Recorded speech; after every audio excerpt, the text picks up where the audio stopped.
Good morning, all my Dharma friends.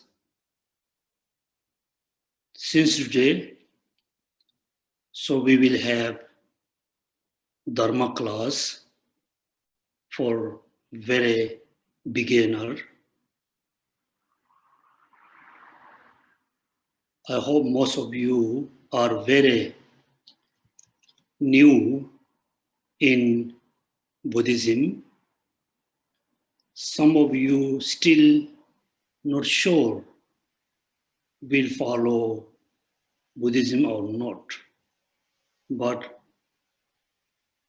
it is very useful whether you want to follow seriously Buddhism or you just want to study the Dharma based on, like curiosity. Both can have a lot of benefits. If you study Dharma step by steps, you will have a lot of inner benefits. Also, through knowledge, the Dharma knowledge, it can change your life into positive directions. Also, when you study the Dharma and practice it, it gives you a lot of inner happiness. You can remain very happy person until we died, until end of this life. Not only until the ending of this life, also you can have a lot of benefits, a lot of happiness in next life, after next life. First, if you are a very beginner, you should think, I want to learn, I want to study the Dharma. Studying Dharma can change my life. I can have a lot of benefit in this life. Also can have a lot of benefits next life, after next life. Also, if you practice the Dharma, it brings harmonies in your family, within your friends, within your neighbors, because you will learn how to control anger and hatred.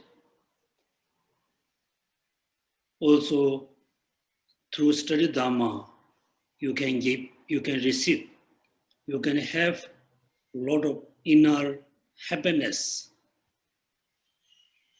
The inner happiness is more important, more necessary than the external happiness. So at the beginning, I am sharing you the benefits of the Dharma. When I say it can change your life, it doesn't mean suddenly you can be a very rich person. It doesn't mean suddenly you can have a high position, which is you can earn a lot of money. It means you're able to remain very happy person, even though you got a lot of disturbance around you. You can remain very happy person. You can have a lot of happiness. Also, you can give a lot of happiness for other. Also, you can give a lot of positive energy for others. So when you are very beginner in Dharma, if you are very interested in Buddhism and Dharma, we should not very much interested in recitation, receiving empowerments, receiving initiation. Those are we need, but those are not that important as a beginner. As a beginner, first you need the basic knowledge about the Dharma. Also, you need to know how to apply very simple way in your daily life. Right now, most of you are just entered in LKG, like a school. Yes, you must think in the future, I can be doctor, I can be engineering, I can be nurse, I can be teacher. You can have a lot of aims. But once just you entering school, you should not try to be doctor, you should not try to be engineer, you should not try to be very business like a person. You need to go through a lot of study for many years. At the end, you can be whatever you wish to be. Therefore, many of you are very beginner, and you should not be too hurry to receive initiation, to receive empowerment, to have a realization very fast. It takes times you need to study. So these are the benefits you can have if you purely follow the Dharma. Second, when we think about Dharma, when we think about Buddhism, you can see in the Buddhist like a country. When you see in the Buddhist societies, you can see different Buddhist people wear different clothes. They wear different kinds of hats. They have a different language. They have a different culture. They have a different way of doing chanting and recitation. But those are just the external culture. Therefore, when we see within the Buddhist, there's a different kinds of, different way of doing recitation, different way of doing practice. This is just externally you can see this, there are many differences within the Buddhist. The actual practice are same. So as auspicious, so today we will start our Dharma class with the wheel of Dharma. The wheel of Dharma, the first teaching taught by Buddha after he became fully enlightened being. The first he taught teaching about four noble truths. This is what we name the first wheel of Dharma, the four noble truths. Since he gave a lot of teaching based on the Four Noble Truths, then this teaching Buddha expressed based on Pali language, the Indian like Pali language. Then this, based on Four Noble Truths, the teaching slowly translated into different languages. Then the Buddha teaching, I think, first flourished from India to Sri Lanka, then Sri Lanka to Thailand, then Burma, Laos, Cambodia. Also the Buddha teaching directly, some teaching directly flourished from India to Thailand, India to Burma, Laos, Cambodia. So when we see the Cambodian Buddhist, they dress different kinds of dress. They chant in different language. We can see, oh, they are different from us, but culturally, languagely, they are a bit different from us. Still, they practice Buddha teaching. They practice for noble truth. So this teaching, this lineage, which still exists in Sri Lanka, Thailand, Burma, Laos, Cambodia, we named Theravada, Buddhist Theravada tradition or Theravada tradition. Sometimes you can see the connotation they name Hinayana. So Theravada tradition and Pali tradition. Then second, when Buddha turned the wheel of Dharma in Rajgir based on the emptiness, emptiness with the bodhicitta. Since this teaching, we name the second wheel of Dharma. The main content, the subject is emptiness and bodhicitta and some of the other practices. Then this teaching, the Buddha taught based on the Sanskrit language.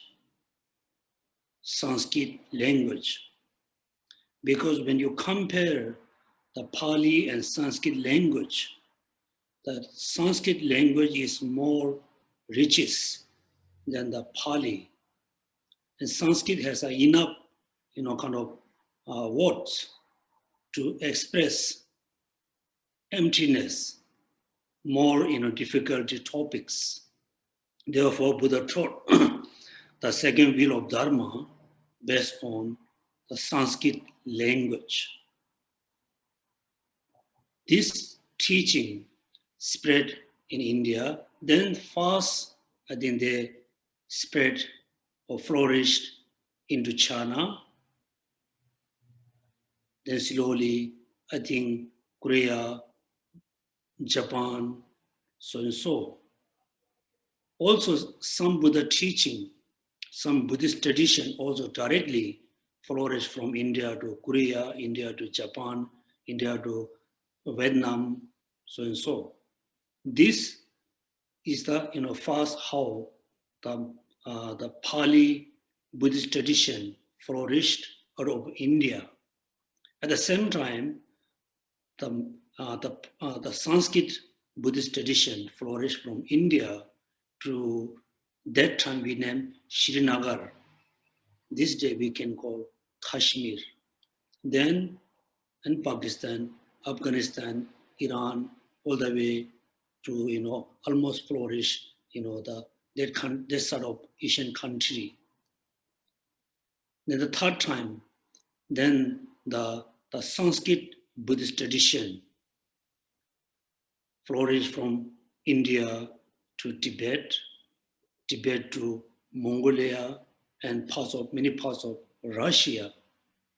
This Buddhist tradition we named Sanskrit Buddhist tradition or Mahayana. So when you see, when we see this kind of different Buddhist group, many people think we are different each other. Actually, we all follow Buddha teaching. We all practice Buddhism. We all Buddhist. So this is very simple, history about how Buddhism started in India, then flourished to rest of the Asian country. Then later, when the British, controlled India, then slowly the Buddhism flourished to Europe and America, so and so. And this day, Buddhism also already flourished into many parts of African country. Now I will explain how all the Buddha teaching we can include into three baskets. Tripitaka, Tripitika, or Trishiksha, Tripitaka. All the Buddha teachings we can categorize into only three kinds of teachings. Teaching about the Vinaya, teaching about meditation, then teaching about the right view, teaching about Vinaya, teaching about meditation, teaching about the right view. Therefore, we call first one Vinaya basket. Second, we call Sutra basket. Third, we call Abhidharma baskets. All Buddha teachings include into only three kinds of teaching.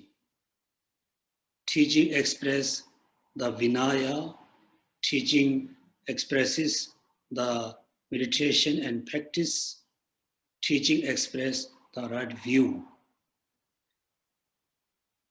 Then all the practices which have been practicing by all the Buddhist practitioners, also we have simply three practices.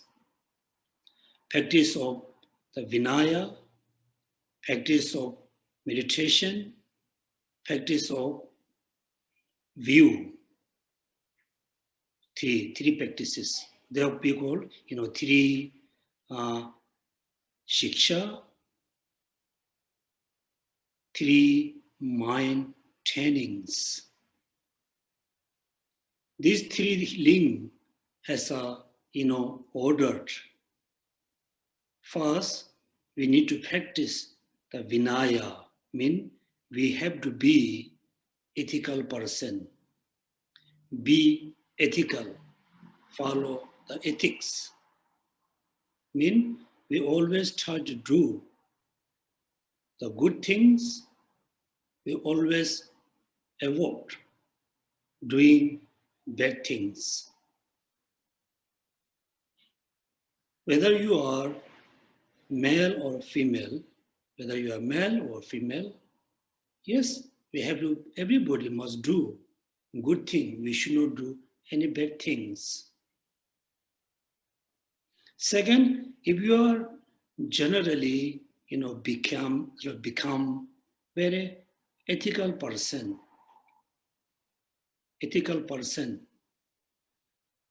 that means you already control your negative thoughts. When we get angry, we use very negative and bad words, harm other, fighting with other, killing other. If we stop, killing, fighting, abusing other, that means you are already controlling anger.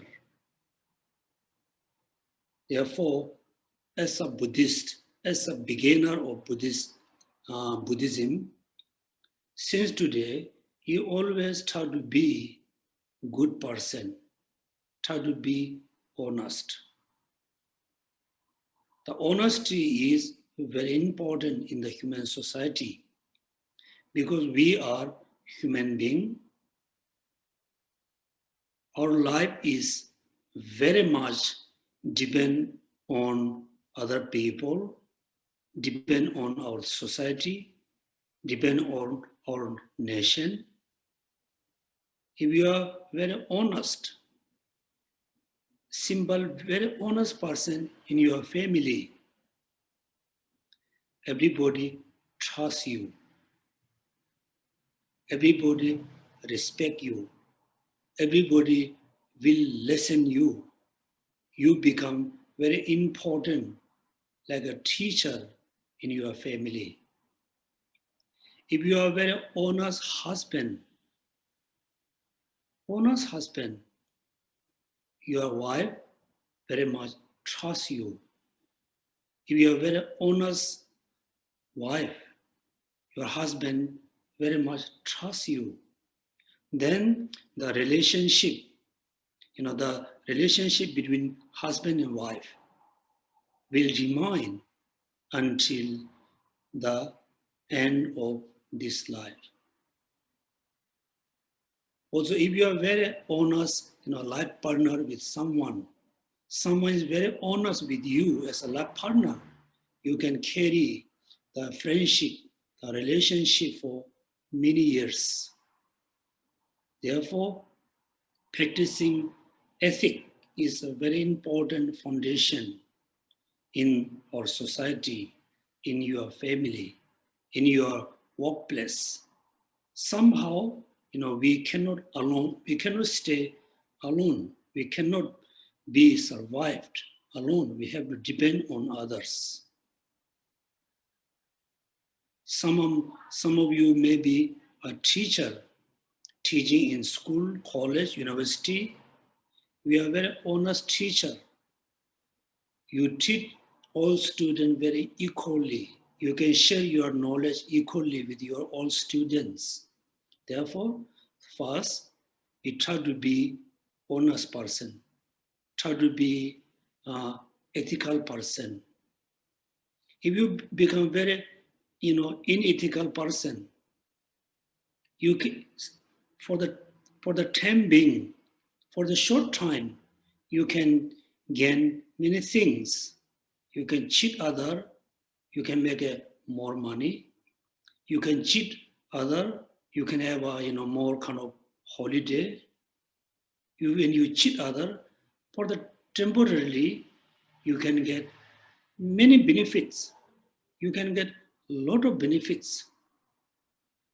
The benefit which you gain through your cheating, it cannot remain for many years. You cannot get very often. Many people know you are very dishonest, you are cheater. Then you have you can have a very bad image in your family. You receive a lot of money. You brings a lot of money in your family through cheating, through deceiving. Family, I don't think everybody appreciate about it. Right? And you cannot be longer good person in your house, with your family, friend, and society, since you living within the society. Physically, you are living there. Mentally, you always feel lonely.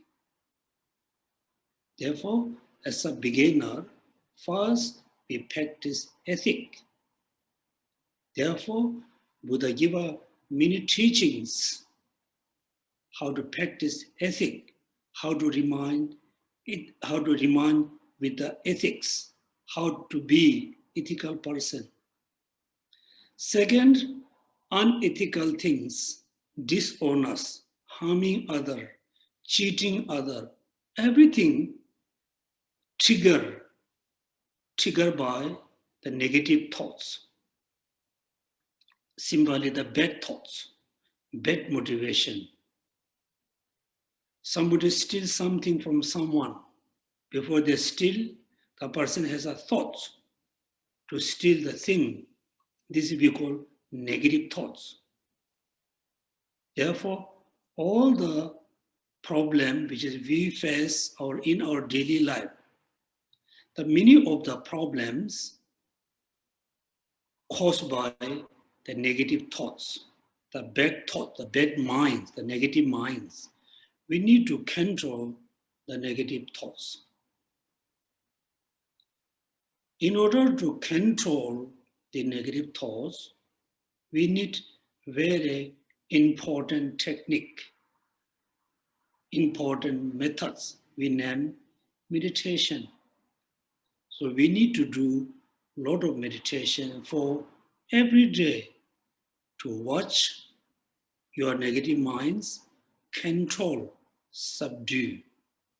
Also watch our minds, motivation, watch the positive minds, positive motivation, increase furthermore. Then slowly you have your negative thoughts, your bad thoughts, bad emotion going to decrease. The more negative thoughts going to decrease, the more positive energy you will have. Therefore, second, as a beginner, as a Buddhist, we need to do meditation for every day, every moment. Therefore, Buddha taught, many teachings. Buddha give lot of teaching about meditation. Third, yes, be able to be very ethical person, honest person. Also, we do, a lot of meditation. Also, we can feel, my negative thoughts going to already, decrease. You feel very happy about it. Also, your friends, your family, your husband, your wife, your children can see you are changing in the good way. You are changing in the positive way. You are moving towards the positive directions. That all people who live around you as a family, the people who live around you as a co-worker, they feel very happy about you. Also, they will get a lot of inspiration to be like you. But still, we cannot eliminate the bad thoughts from the root. Because so we have a gross minds, subtle minds, very subtle minds. So in order to get rid of all the negative thoughts from the root, then we need wisdom. We need the wisdom, which is realize the truth, realize the reality. So, in order to realize the truth, the fact, we need to study teaching about truth, reality. Therefore, Buddha give a lot of teachings about the reality, the truth of everything. Truth of everything. Therefore, all the Buddha teachings we put into three categories or three baskets. All the practices also we can put into only three categories. Now we talk a little bit about the truth, the reality. Until up to now, until today, many of us, including me, I'm not pointing you, I'm pointing towards myself. Until today, we never try to understand the truth, We never try to understand what we have been doing. When we were very young, particularly all of you, when you are very young, 4 or 5 years old, parents ask, go to school. You just went to school. You never think, why I need to go to school. Then when you are in the high school, like college, you are very much, energetic person to finish university, finish college, get the good education. You never think, why I need good education. Then we are just, having study for many years, have a job, earn money, and eat good food, drink a lot of good drinks, just do holiday here and there, have a house and car, but we never ask question about our life.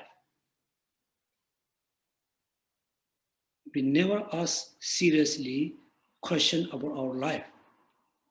So what is my, achievement as a human? As a human, we just, content with the food. We just it is enough. We just be content with the house, shelter.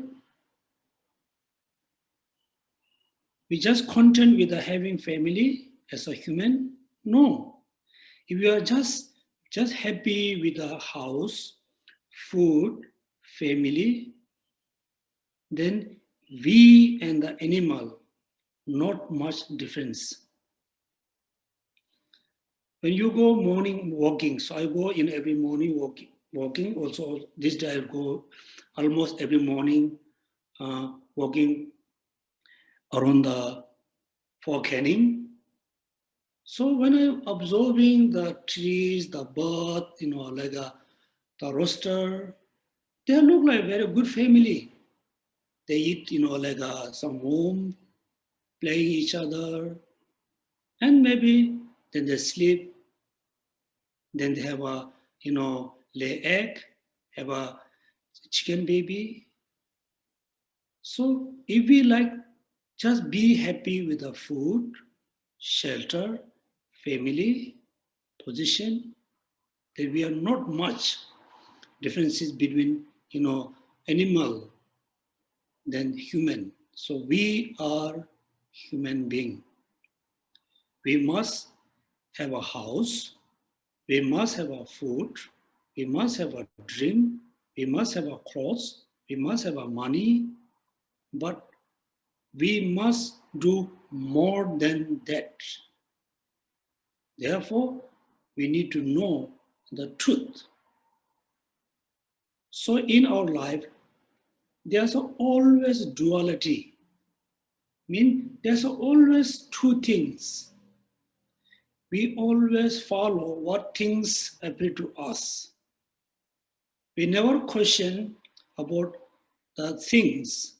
Something appear to us looks so beautiful, looks so nice, appear to be look nice, then we believe, wow, this is so nice, this is so beautiful. So we chase, after the beautiful things. When we look at very closely about the beauty things, look beautiful, in the reality is not. Also, we have a very strong tendency, we believe thing as a kind of permanent. Yes, we know we were born, we remain, then we will die. But we never know everything's around us changing moment by moment. Everything changing momentarily. Your life, your house, your position, your cars, your families, all your belongings. Everything is changing momentarily. But for us, everything looks same. Then there's a duality. Looks same. Yesterday, today, maybe the weather today is more sunny, yesterday a bit cloudy. Otherwise, we feel everything is same. It's totally different. Also, we have a duality. We have a confusion. Therefore, we need to know the truth, reality. So, therefore, Buddha gave lot of teaching for realize us the truth. Therefore, the wisdom which realize the truth to eliminate all the bad thoughts from the root. Then, we can be happy this life, next life, then slowly we can be totally free from all the negative thoughts. Then we don't have any more, disturbing thoughts. Then we can be happy. Therefore, the second I'm telling, all the Buddha teachings, we can put into 3 categories or 3 basket, Vinaya basket, Sutraya basket, Abhidharma basket. All the practice we can put into 3 practices. So in order to have a happy life, live happily with your family, live happily with your friends. We need to practice ethic. We need to do meditation, watch your mind. If you notice the negative thought is arising, it's already arised it. Subdue, control. If you have a lot of confusion, study the truth. Then, you can be very happy with your families, wherever you live. If you live alone, you can be a very happy person. If you live with the friends and family also, you can be a happy person. Your family also can be happy, learning from you. Therefore, it is very important to, I'm guessing most of you are, kind of Buddhist. So it is so important to study for the Buddhism and practice the Dharma. Right? So today I'll explain you the simple history about Buddhism, very simple idea about all the Buddha teaching, put into 3 categories. All the practices we can put into 3 kinds of practices. In order to have a happy life, be happy with your families, be happy with your friends, you need to practice these 3 practices: ethic, meditation, and wisdom. So this is, what kind of benefit you can have when you study Dharma. So as auspicious, so we can start the teaching from the will of Dharma. So we will have, 4 different kinds of like a textbook. 1, the will of Dharma. Then in between, so we have to study the rice Seedling Sutra in order to have a deeper understanding about the 4 noble truths. Also, you can link with the teaching about 4 noble truths.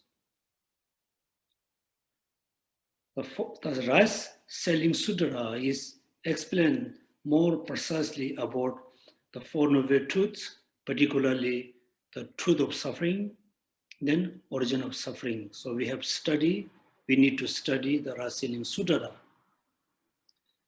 Then number 3, so we need to study the lamb of the path to enlightenment.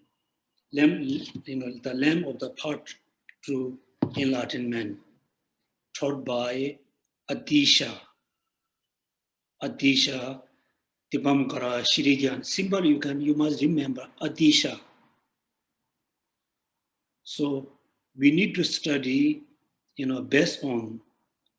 need to study how we can be Buddha, how we can achieve the enlightened state. So we can study the best on the path to enlightenment by Atisha. So many already knew, the history of Atisha. He was born part of India. This day we name Bengal. We have a lot of Bangladesh people, right? In the ancient time, Bengal is kind of one big region. This region divided into two.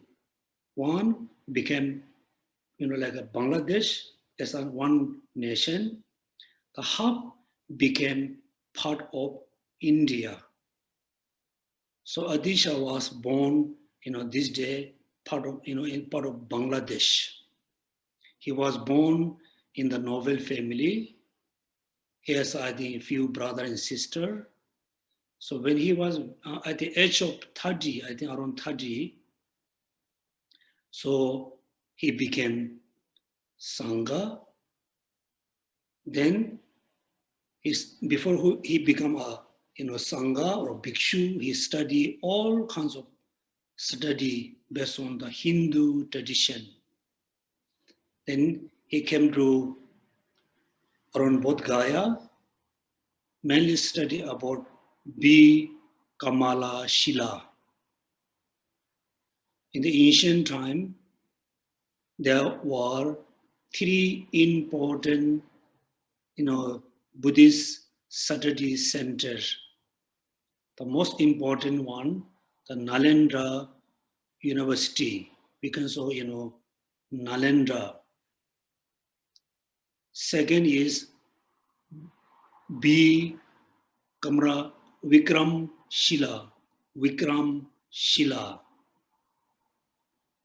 Third, we name Takshi Shila. The Takshi Shila this day, part of Pakistan. So Atisha mainly studied about Vikram Shila for many years. Then somehow in between, many occasions, so he have a vision of Thara, the Arya Thara, the Mother Thara, Girin Thara. The Thara, many times she was saying, you need to practice the pure Dharma. One day he was walking around the Bodh Gaya, the main stupa. He was walking around. He has one question. What is the best way to achieve Buddhahood? What is the best way I can become a Buddha? He asked this question. He's walking around. Then one of the Thara statue speak to him. She was saying, practice bodhicitta. Practice bodhicitta. Therefore, some of you already visited Bodh Gaya. People believe there's a Thara statue. This is a statue which is speak to Atisha. She was saying, practice bodhicitta. Also, one day he was walking around this Bodh Gaya temple. Then he heard, two lady was, discussing about how to achieve bodhicitta. Both lady finally agreed. Bodhicitta, practicing bodhicitta is the best way to achieve Buddhahood. Then he thought, somehow I need to practice bodhicitta. Then he was searching, the excellent qualified teacher then he noticed the excellent qualified teacher live in this day we can call Indonesia, part of Sumatra. Then he traveled from India all the way to Sumatra for, I think, 13 months. He traveled by boats with a merchant. Then he spent 12 years around Sumatra, receiving teaching, receiving instruction about bodhicitta from, Guru Selingpa. Then he was, very, very famous. Everybody respect him as a Buddha that time in India, particularly around Bodh Gaya. Then he received an invitation kind of request letter from Tibet, one of the Tibetan king. So when you, I think, beginning of the Lamrim, you can see there's history about Atisha. There's a very sad kind of history. I think maybe around 12th or 13th century, I'm not sure, the Buddhism already, decline in Tibet. They mix, totally mix up between the Sutrayana practice, Vajrayana practice, then the ancient Tibetan religion. They mix up everything, then Buddhism becomes very impure. Then one of the king from Tibet, he really wished, to purify all the mistaking about Buddhism. Then he tried to invite Atisha many times. So he collect a lot of, I think, gold, tried to go to India to request to Atisha. In between, many, I think, rubber, rob him. Finally, they put the king in prison. Then his nephew, tried to release him from the prison. The king, the king asked, the king who put the Tibetan king in prison, the king asked, if you give me the size of the gold of your king, the size of the gold of your king, I will release the king. Then finally the nephew met his uncle, which is king. They said, please don't worry, I will release you very soon. I will, collect gold, size of your body, give you to the king, I will release. Then the king said, the Tibetan king said, don't try to release me from prison. I don't have many years to live. I will die very soon. Please bring all the gold, go to India, bring Atisha to Tibet. Then, finally, so there's a lot of history. Then Atisha come to Tibet. At the first time, the king never requests to Atisha to give an initiation, give an empowerment, give a kind of long life ceremony. The nephew, Dalai Lama issued request to the Atisha, please give a teaching which can benefit all Tibetan. Then first time, Atisha composed the lamp of the path to enlightenment. So we will go through this text to learn how to practice bodhicitta with the 6 perfections. Then also we study about the stage of the middle stage of the meditation by Kamalasila. Because in Lamrim, about the meditation paths in Lamrim, Lama Tsongkhapa mainly rely on this teaching. he said, this teaching is very authentic teaching about meditation.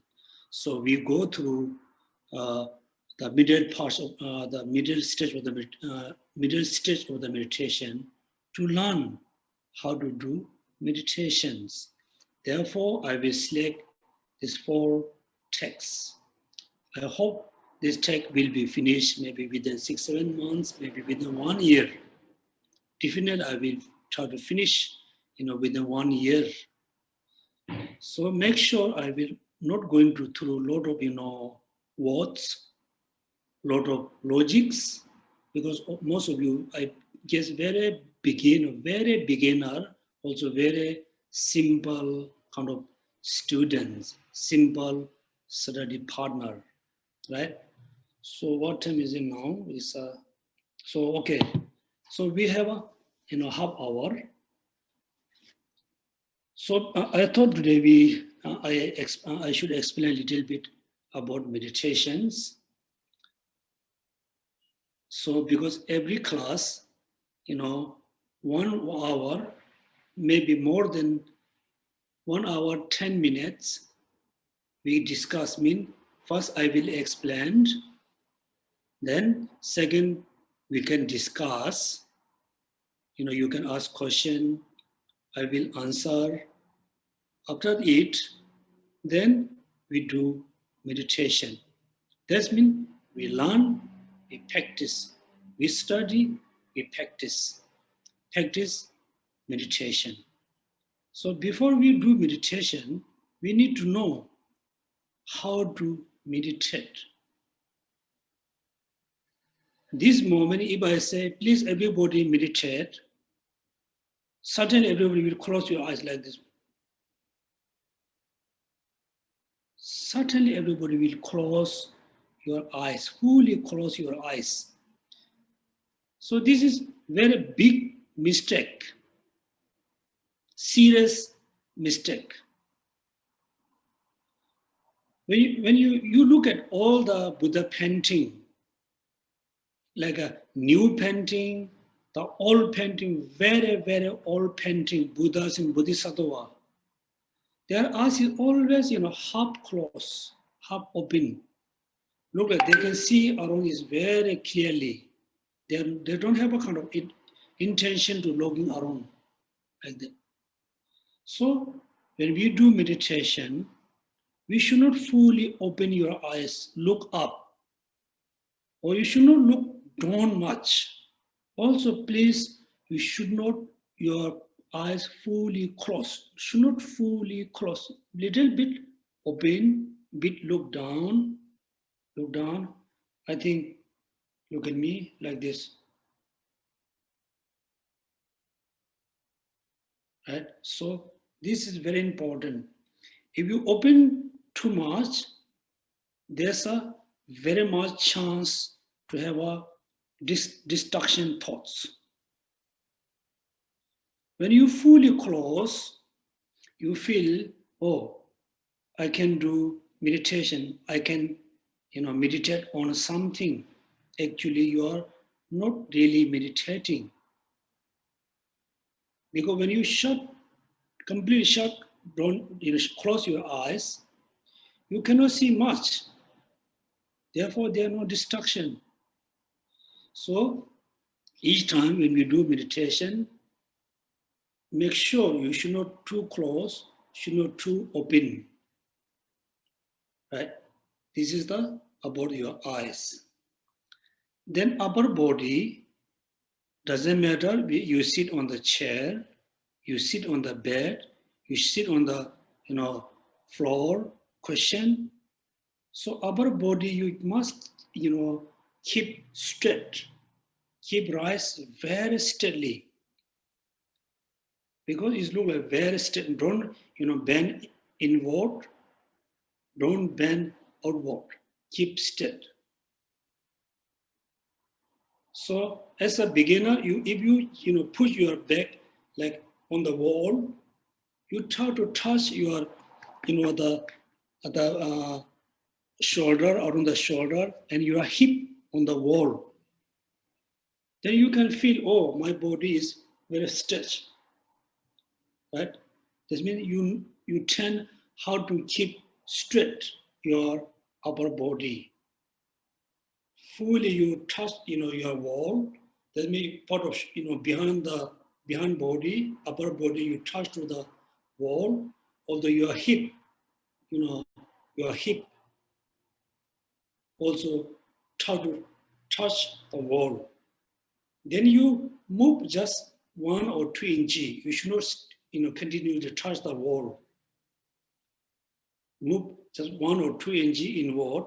That means there's a gap between the wall and you. Once you become master how to keep, straight your upper body, then you no need to do this kind of test, right? Then hands. So actually it depends on the meditator. Sometimes for me, make sure I'm not saying I'm very good meditator. No, I'm not. My experience, sometimes when I do meditation, when I, hold my hands on your knee, my knee, like sometimes it's good to, very easy to do meditation. Just touch your knee. Also in the Hindu tradition, they do like this and put on the knee, like this one. So there's a different reason. So I'm not saying you must. So when I do meditation, sometimes I touch, my palm, my knee, and keep rise my upper body, do meditation. Is help to not really, easily tight your upper body. Look very relaxed. Then in your arm and your hip must have a, little space. Because Singapore weather is quite warm. If you touch your arm and hip, then you produce a lot of heat. You must, have a little space between your arm and hip. Then if you do the proper meditation, the left hand below, the right hand above, like this, right? Then you just hold just 1 inch below the navel, the belly button, just one inch below, right? If you feel, hot, if you feel sleepy, then this your hand, you should not fully touch to your belly. You just have a gap. Because when you touch your hand or your belly, particularly below the belly button, navel, very easy to produce heat. Very easy to produce heat because when we do the tummo practice, the tummo start from the lower parts and start from the belly button, then slowly the heat go rest up all parts of body. But keep rest your body straightly, should not close your too much. The hands you can keep, which is, whichever you feel comfortable. Then also many people said, you must, cross your leg. But it depends on your physical, nature. Somebody is difficult to do the cross leg. It's okay, you can sit on the chair. You can do the half lotus posture.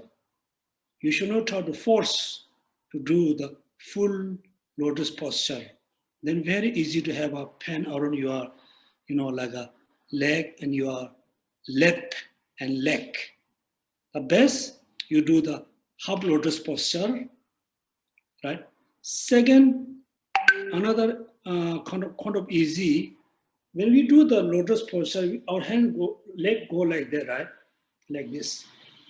So if you put, the one leg and the another leg just top up, not fully cross like that, just the first you put the one leg, secondly you just top up.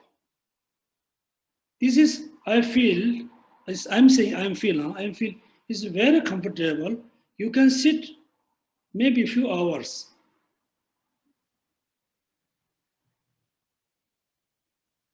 So this is up to you, whichever you comfortable, you sit this way. Most important, your upper body keep rest up very steadily. Then eyes should not too close, should not too open. Right. So next I will explain more detailedly about meditation. So at first I will explain a little bit about the practice. Second, we have a discussion. We can discuss very openly, freely. We must have a discussion. Third, then we do meditation. So when we do meditation, as a beginner, we will start meditate on the Buddha Shakyamuni. Buddha Shakyamuni. Yeah, this picture I just copied this morning. It's very especially, the light you can see on the begging bowl. It's just reflection of his reflection from the ceiling light. It looks so nice. Since next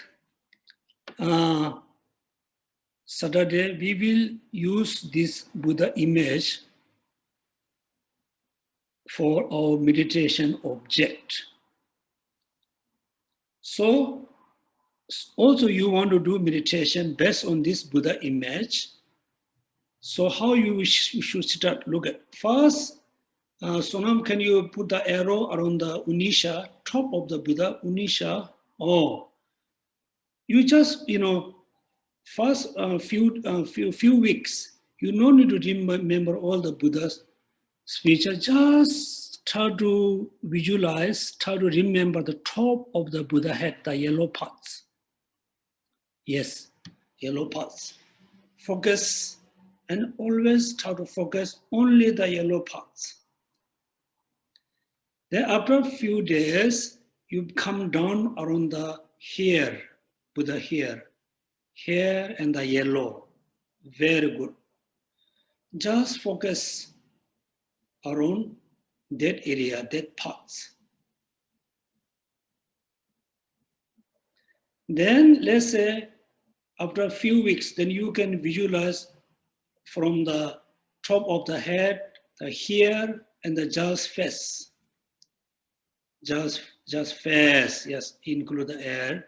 Please don't worry about the eyes, nose, mouth, and air. Just remember the face, the hair, then the Unisha, top of the head. Right? So, first few weeks, you just first look at the Buddha picture, look at the top of the Buddha head, and when you have the very clear picture about the top of the Buddha head, and you just mind whole, only focus the top of the head. Then slowly you visualize the hair with the Unisha, then face. Please should not be hurry up, should not be hurry. You have to be master how to see the head of the top of the Buddha head and hair and face. So when I see and look, I'm not saying you must look the picture. No. First, you need to look the picture. Then when you look at, so picture is there. But at the same time, the image of the Buddha in your mind. So you need to meditate the image of the mental image of the Buddha in your mind. Right? So this Buddha picture we will use as an object of meditation. And also historically, this Buddha statue is very special. Very special. Many artists, Indian artists, Western artists, other Asian artists, they really try to make the same as this Buddha. So far, nobody can make it same as. Nobody. So there was a Indian scholar, Gindun Chembel. He was very intelligent Tibetan monk, very intelligent, and he's a very philosopher. Then, also he was very famous artist. He came to India.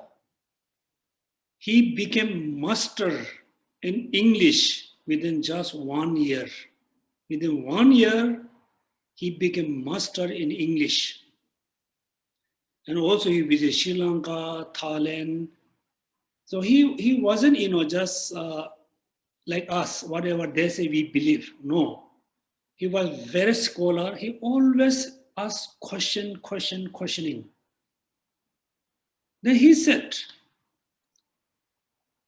my experience, when I visit Bodh Gaya, visit the Bodh Gaya temple, see the Buddha statue. One second, there is somebody is knocking the door. I'm not sure.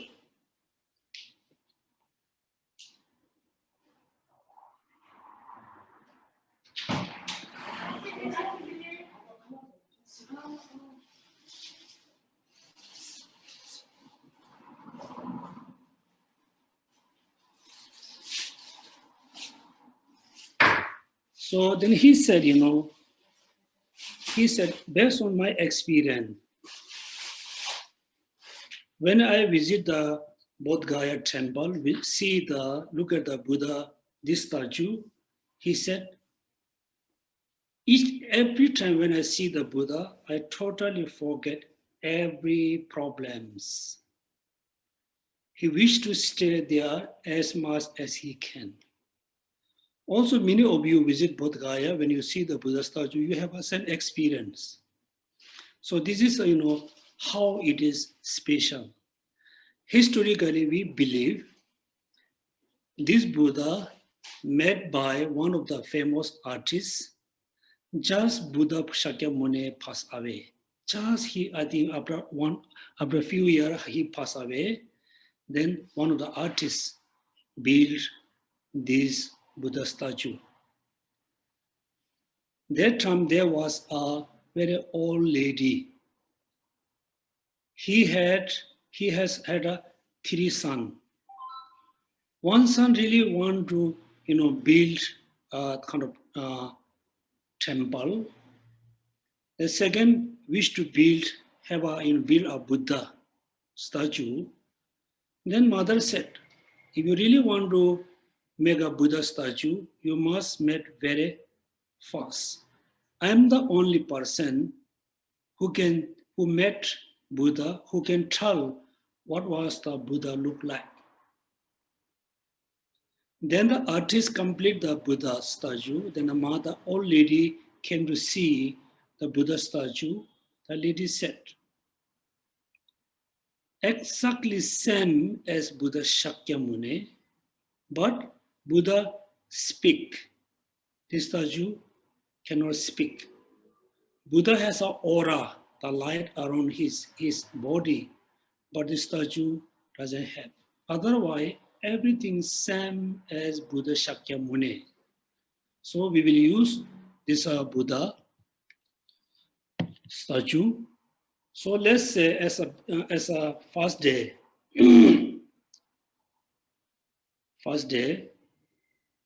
So first, Sonam, can you show the picture? Yes. First, everybody watch the Buddha photo, the picture.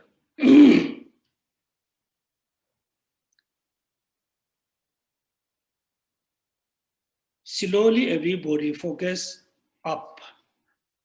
Look at top of the Buddha head, the yellow parts. Look very carefully. So now you can, block all the with the picture except the top of the head. Yes, bit zoom out. Yeah.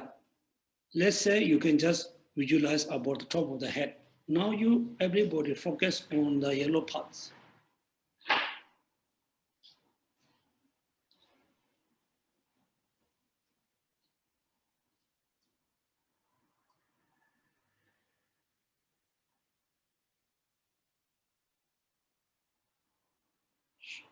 Should not fully close your eyes.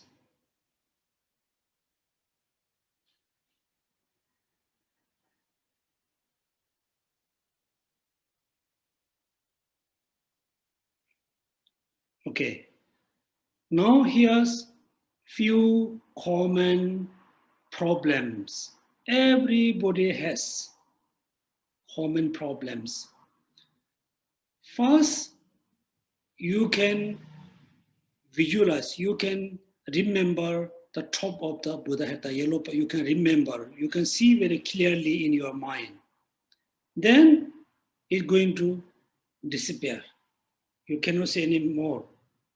Suddenly it's appear again, disappear again. This is a very common problem called problem number one. Common problem number two. Then the top of the Buddha yellow part, sometimes you can see become very small, sometimes become very big. Big, small, small and smaller, big, big, big, big. This also, second common problem. Third common problem, when you visualize that, the top of the Buddha head, the yellow part, you can see it's moving up, down, moving left to right, right to left. It's moving. It's also very, common problem 3. So when you think it's become, disappearing, this one, when you disappear, you re-visualize. You try to remember again and again. Then you can see the image of the yellow part continuously. When you see it look like moving here and there, you need to imagine it look like moving in your mind. It cannot be moved because it's a very solid and very heavy. Very solid, very heavy, cannot move. Right? Then also become small and big. Also you should think this is a very solid. If you believe, then it cannot be moved, cannot be become big and small, small, big. You can see same size, same place. If you cannot see, then you very repeatedly, you need to look at the picture, copy the image, again look at the picture, copy. Then slowly you can become very master how to visualize, continuously visualize, cannot be disappeared. So this is, we use as our object of meditations. So today is the first day. So I don't have, I think anybody have a question answer. And since next week, next Sunday, first explanation, second discussion, third meditation. When somebody asks me a question, I will ask question back to the person. Why did you ask this question? Why did you think this? And that time, please, you don't feel, shy. You should not think, oh, the Geshe is criticizing my question. I want to know why you have this question. I want to know the reasoning behind the question. Also, when I answer, first I say, yes, it is. Yes, it is not. Then as a beginner, you can say, oh, this is right, this is wrong. Then second, I give you little reason why it is yes, why it is not. Right? So I think today we can stop here. It's 11:15, supposed to go. Geshe-la, Yes. there is a questions from the chat room. Okay, why not? Yeah. Please. Sammy would like to clarify, when we try to visualize, shall we open our eyes or close?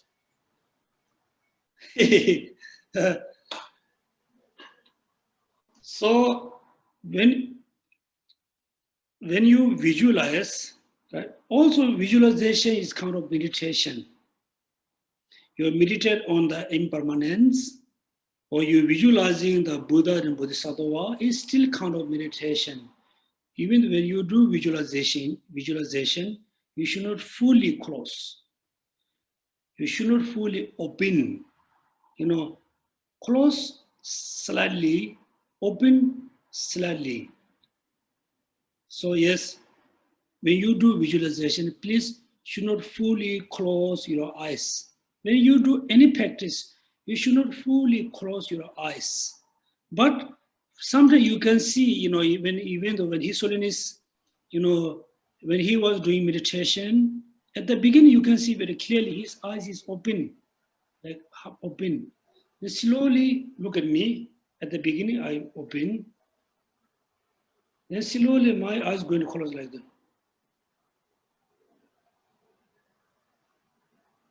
It is close, not with the attention. It going to close because when your meditation become very deep, then the eyes consciousness cannot function anymore.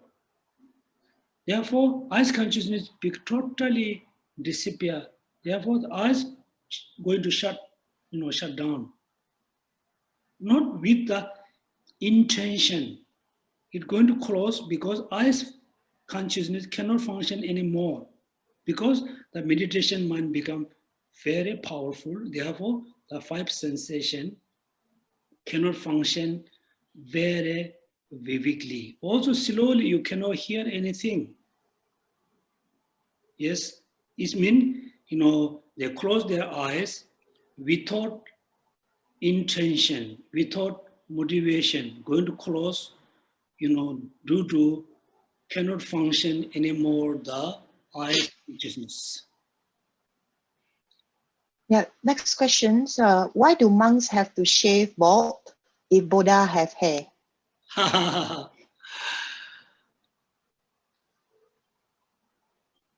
I'm going to make a joke. I think some of you are quite old. Look, you can see like a 70 years, 75 years old. Those men and men has a gray hair, white hair. If you shed, then you no need to worry about putting the color. Very easy. It's kind of joke, but when you look at the monk lifestyle,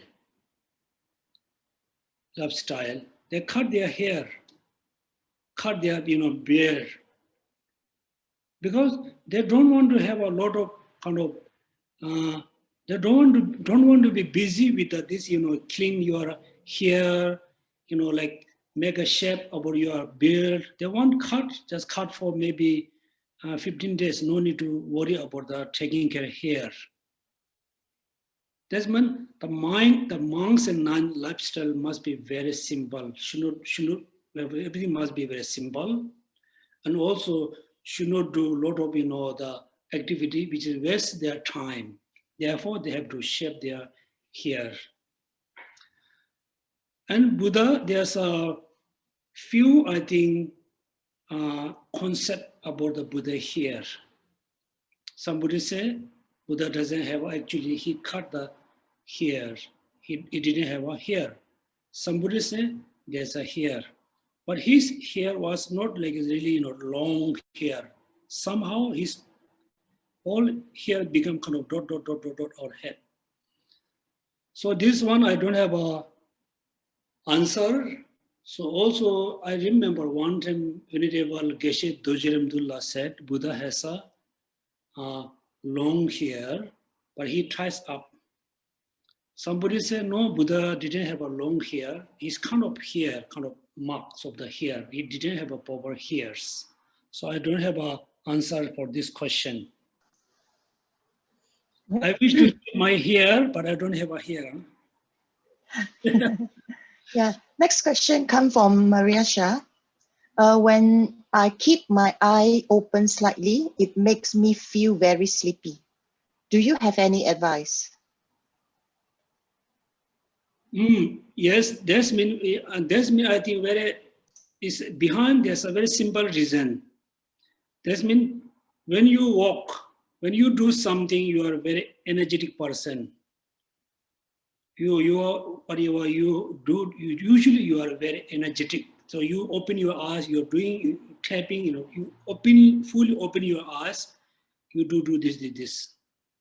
Second, when you slowly close, that means look like you don't have a habits to do something with a slowly close your eyes. This link with your daily activities.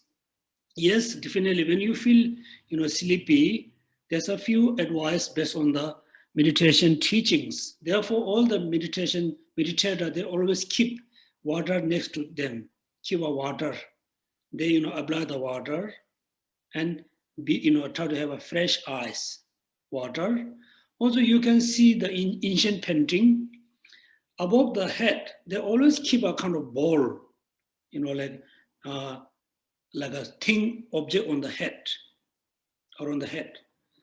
All those left and right. When they feel sleepy, they hit their head on the ball. They make them awake. For you, very simple, easy.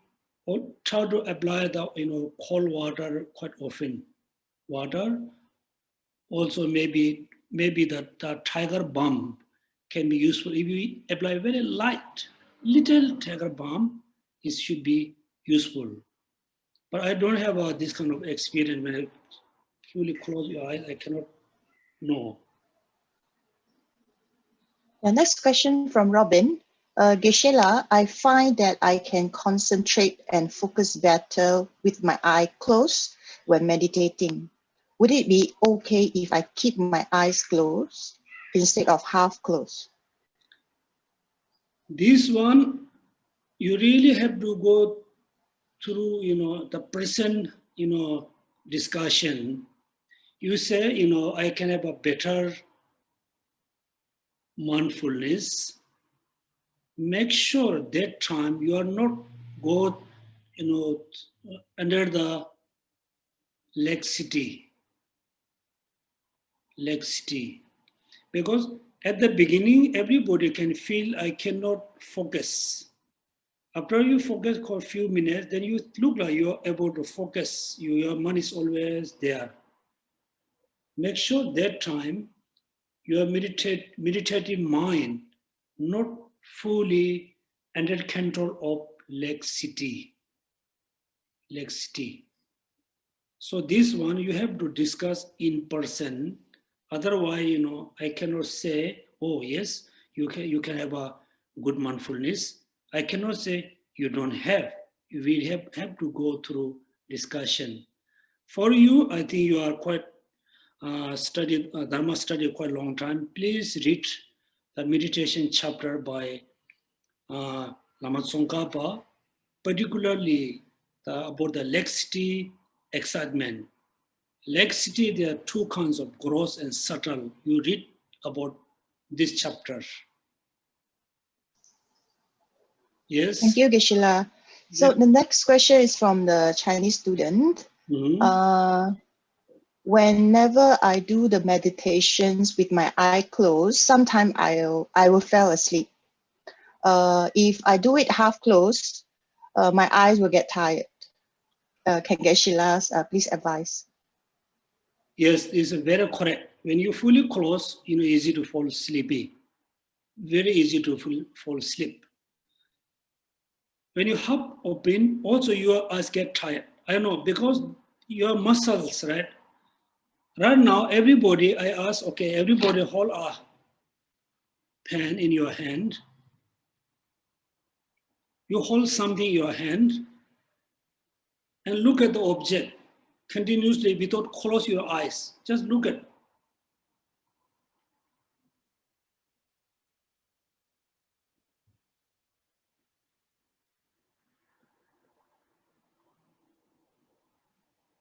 Right? You cannot watch continuously like 3 minutes. That time we can have two problems. One, we cannot see the object. It's become 1 into 2, 1 into 2, 2 into 1, or disappear the object. Or still you can see the object. Your eyes is really, kind of really want to close. You need want to move your eyes, right? Because your eyes muscle tired very easily, get tired very easily. Therefore, when you watch the object continuously without closing your eyes, without moving, yes. Therefore, when you meditate on something, you must, close slightly. Then you should not push kind of energy in your eyes ball. You have your eyes muscle must be very relaxed. Your eyes muscle try to be fully relaxed. Then you won't have this problem. Yes, this problem I have few time. Yes. Not you relax the mind, relax your eyes muscles, and try it. I hope it can be, better. Next question, please.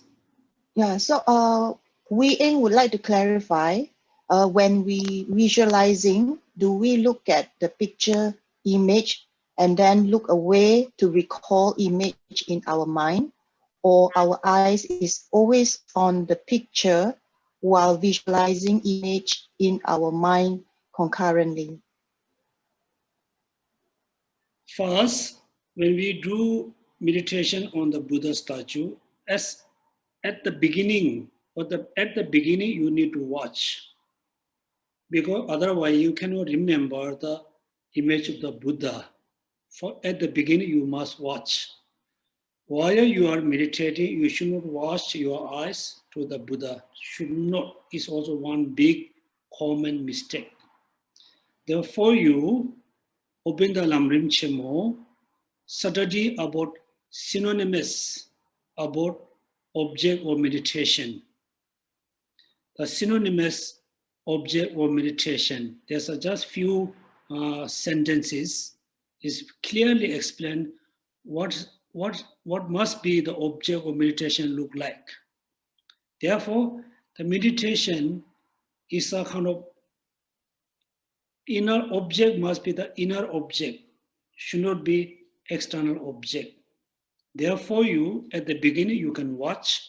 While you are meditating, you should not watch. If you cannot remember, in order to recall, you watch, and again you watch the inner image of the Buddha. Should not watch the external image of the Buddha. Yeah. Geshe-la, what is the outcome of a successful meditation session?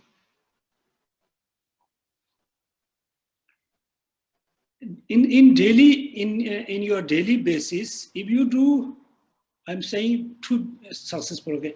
In daily successful, every morning, if you do meditation for 15 to 20 minutes, 10 minutes cannot change, cannot make much difference. 15 to 20 minutes every morning you do meditation. Whole day, your mind can be very calm and very clear. Your mind become very calm, become very clear about what you need to do about things. That means in daily, every day, you can have a very clear and peaceful, happy mind. Some bad thing happen in between, for you very easy to overcome. This is your daily successful.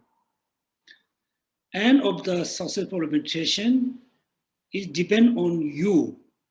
If you are a very serious practitioner, you feel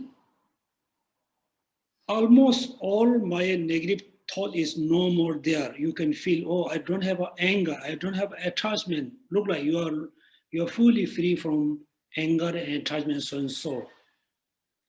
Like medium types of meditator. If you are, the best meditator, then, maybe you can be Arhato, you can be Buddha. So, daily successful and successful of the ending of the meditation is different. Therefore, some of you are very beginner. Since today, every morning when you woke up, maybe you take a shower or drink water, whatever, you must do like meditations. Just try to keep quiet your mind and think about your mind, what I'm thinking now. My thoughts, what I'm thinking right now, it is good or bad. The thought will bring happiness for me, or this thought bring me suffering. You watch your minds. Then you start your day.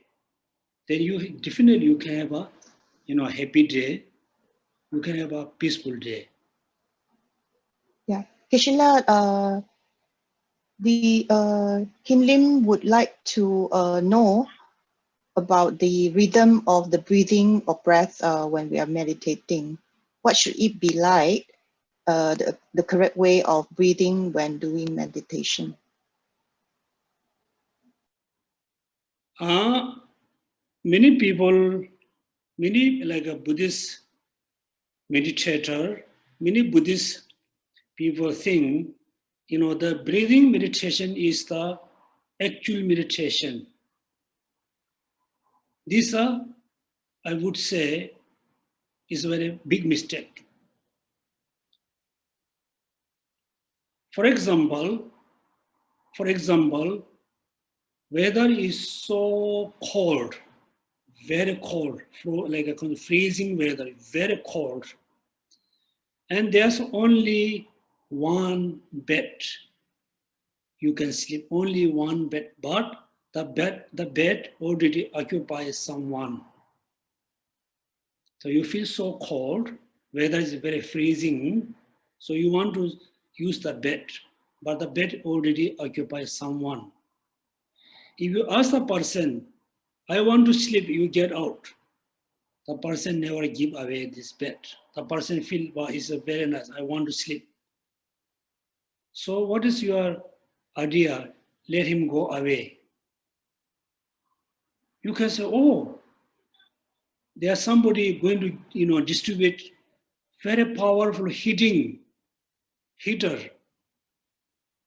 Then the person will go for collecting the heating. And that time, you just occupy the bed. This is analogy. When your mind is already occupied by negative thoughts, certainly you cannot generate positive thoughts. It's not easy to have the positive thoughts. So between negative and positive thoughts, you need the neutral mind. You need the neutral mind. The neutral mind is very easy to change into positive, easy to change into negative way. Therefore, the breathing meditation we do in order to have a very neutral mind, whether neither negative nor positive. So once you become good in the breathing meditation, then for you very easy to generate, to arise positive thoughts. This is the idea why we need to meditate on our breath.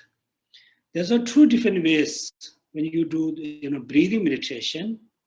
Someone count the number, breathe in and out, 1, in and out, 2. They count how much without disturb my, focusing on breath in and out, they count a number.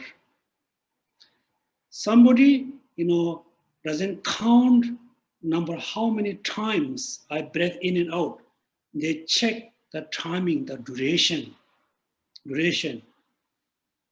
So this is the reason why the breathing meditation is important. But it is not the actual meditation. It doesn't have to reduce your negative thoughts. For the time being, it stops to arise negative thoughts. But it's not really reducing negative thoughts. That's why I said it's not actual meditation. This is a kind of precondition for meditator. So when you focus your breath in and out, also, if you breathe too strongly in and out, then you will have a lot of problems. You just breathe in and out very naturally, gently, normal way. That time, you should not worry, how your breath going in and out. You just focus, follow your breath in and out.